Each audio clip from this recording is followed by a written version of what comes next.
జలుబును మనం మహా చిరాకు వ్యవహారంగా భావిస్తాం. నిజమే. కానీ వారం 10 రోజుల్లో జలుబు బాధల నుంచి మనకు విముక్తి లభిస్తుంది. కానీ సైనసైటిస్ అలా కాదు. ఎంతకీ తగ్గకుండా నిత్యం మనల్ని వేధిస్తూ ఉంటుంది. ముక్కులు బిగుసుకుపోయి ఒక పట్టాన గాలి ఆడకుండా ఉంటుంది. తలంతా బరువుగా దిమ్ముగా ఉండి కనుబొమ్మలు రెండు జివ్వుమని లాగేస్తూ ఉంటాయి. ప్రత్యక్ష నరకాన్ని తలపించే సైనసైటిస్ బాధల నుంచి ఉపశమనం కోసం యోగా కొన్ని ప్రత్యేకమైన ఆసనాల్ని చెబుతుంది. సైనస్ బాధల్ని తగ్గించే యోగాసనాలు ఏమిటో, వాటిని ఎలా సాధన చేయాలో ఇప్పుడు చూద్దాం.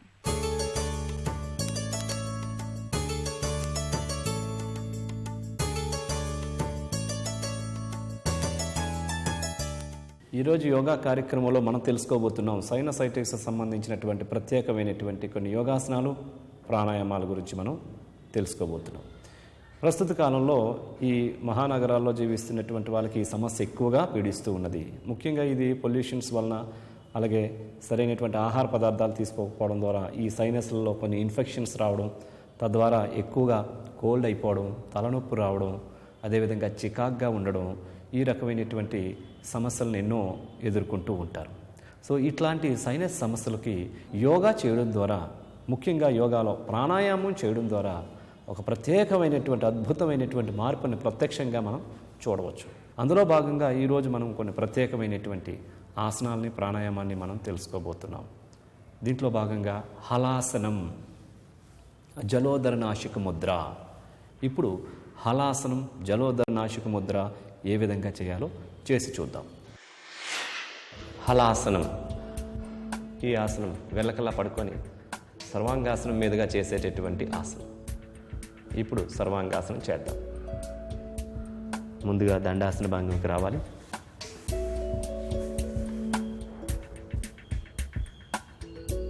తర్వాత ప్రశాంతాసన భంగిమకి రావాలి.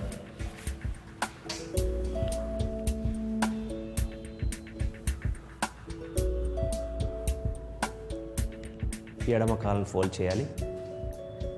ఎడమ కాలు జతలో కుడి కాలుని కూడా తీసుకొని రావాలి.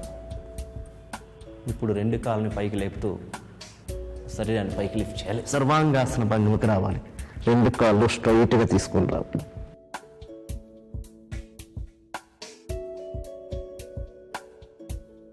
ఈ స్థితి నుంచి ఈ రెండు కాళ్ళని నిదానంగా బ్యాలెన్స్ చూసుకుంటూ వెనకకి తీసుకొని రావాలి. హలాసనం.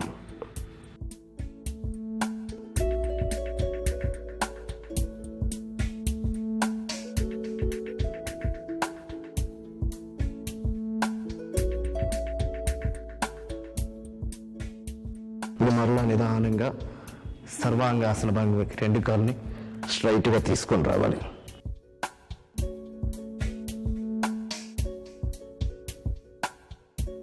రెండు కాళ్ళని ఫోల్డ్ చేసి శరీరాన్ని నిదానంగా క్రిందకి తీసుకొని రావాలి. ఇప్పుడు నిదానంగా ప్రశాంతాసన భంగిమకి రావాలి.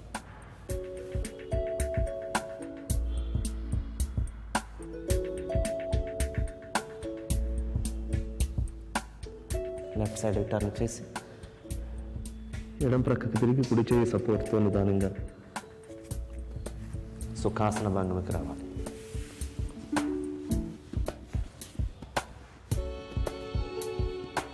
ప్రాణాయామం, జలోదర నాశిక ముద్ర ప్రాణాయామం. ఈ ముద్రా ప్రాణాయామం సుఖాసన భంగిమలో కానీ, వజ్రాసనంలో కానీ, పద్మాసనంలో కానీ, వీలు లేకుంటే కుర్చీలో కానీ కూర్చొని చేయవచ్చు. ఈ ప్రాణాయామం ఏ విధంగా చేయాలంటే, చిటికెన వ్రేలుని ఫోల్డ్ చేసి చిటికెన వ్రేలు యొక్క మీదుగా బొటన వ్రేలుని తీసుకొని రావాలి. మిగిలినటువంటి 3 వేళ్ళు స్ట్రైట్గా ఉంటాయి. చూపుడు వేలు, మధ్య వ్రేలు, ఉంగరపు వేలు. ముద్ర ఆకాశం వైపు చూస్తున్న విధంగా ఉండాలి. వెన్ను నిటారుగా ఉంటుంది, భుజాలు వదులుగా ఉంటాయి, హెడ్ స్ట్రైట్గా ఉంటుంది. ఈ స్థితిలో కళ్ళు మూసుకొని ప్రశాంతంగా గమనమంతా శ్వాస పైన ఉంచి పూరక, కుంభక, రేచక, శూన్యక నియమాలను పాటిస్తూ ప్రాణాయామం చేయాలి.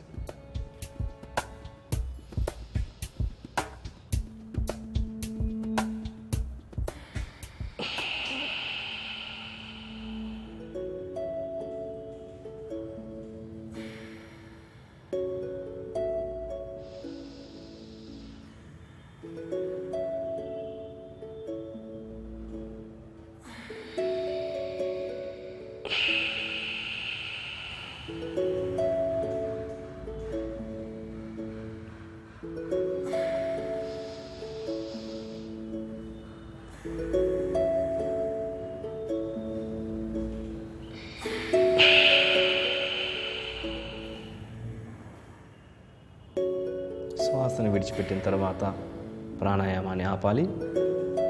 నిదానంగా ముద్రను రిలీజ్ చేసి కళ్ళు తెరవాలి. చూశారు కదండి, ఈ హలాసనం అనేటటువంటిది కొద్ది కష్టతరమైనటువంటిది. అలవాటు ఉన్నటువంటి వాళ్ళైతే దీన్ని చేయవచ్చు. మిగిలినటువంటి వాళ్ళు కొద్దిగా సపోర్ట్ తీసుకొని వేరే వ్యక్తి యొక్క సపోర్ట్తో దీన్ని నిదానంగా దశల వారీగా మీరు సాధన చేయాల్సి ఉంటుంది. ఈ హలాసనాన్ని రోజుకి 3 నుంచి 5 సార్లు ప్రతిరోజు క్రమం తప్పకుండా చేస్తూ జలోదరనాశిక ముద్ర ప్రతిరోజు 30 నుంచి 40-50 సైకిల్స్ చేసుకున్నట్లయితే గనక మంచి ఉపయోగకరంగా ఉంటుంది. సైనస్ బాధల నుంచి ఉపశమనం కోసం నిత్యం ఎలాంటి యోగాసనాల్ని సాధన చేయాలో చూసాం కదా. ఇక ఈరోజు కార్యక్రమాన్ని ముగించే ముందు సన్షైన్ హాస్పిటల్ సమర్పించే ఒక చిన్న చిట్కా మీకోసం.